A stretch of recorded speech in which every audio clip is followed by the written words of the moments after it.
everyone, I'm back in the car, and guess what? I have another problem Ooh, with roads and driving.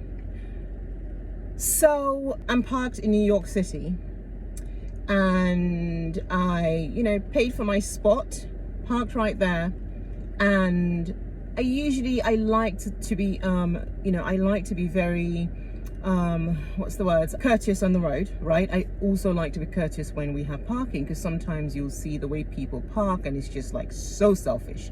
So I always kind of go out of my way to make sure that I don't leave too much space between myself and the car behind me and myself and the car in front of me.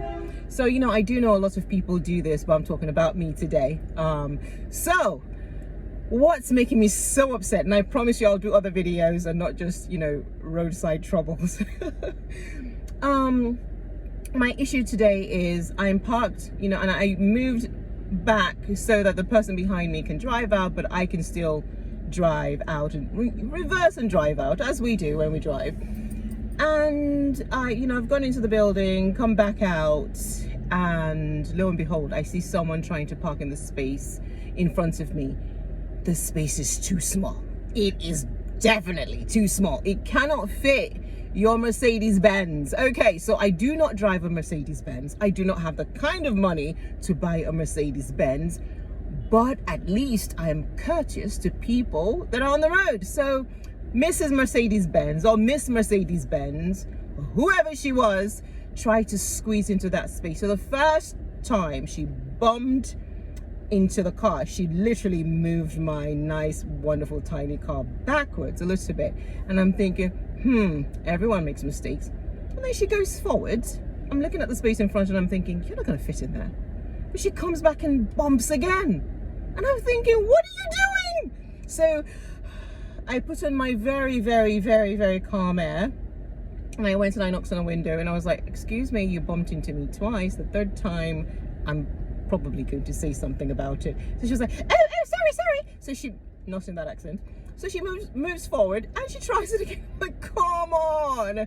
Even Mr. Bean's Mini couldn't fit in that space. It's too small. Lady mosey on. I didn't say that. I'm nice. So I just kind of looked at her a little bit. And then she was like, she humped and then she drove off.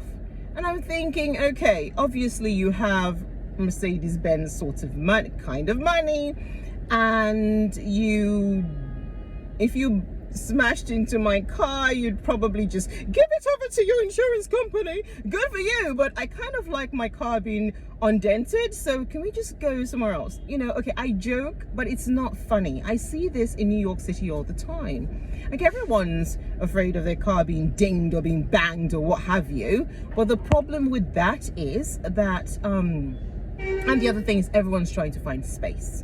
It's just a city where there is no space. I think the only place worse than New York City to park would be London, but I digress. Anyway, so this lady's trying to park her nice, wonderful, wide, I wish I had car into this tiny space in front of me. And if I could have moved back, I would. But people, please don't ding my car or anyone else's car, because you just have to have space. I'm sorry, I've parked in a car park or something, but let's be courteous on the road. Come on. Maybe she had an interview. Now, I do make excuses for people. Maybe she had an interview. Maybe she could have said, I'm really sorry, lady, I have an interview. Could you move your car so I can park my car? I might actually say yes, because I understand interviews.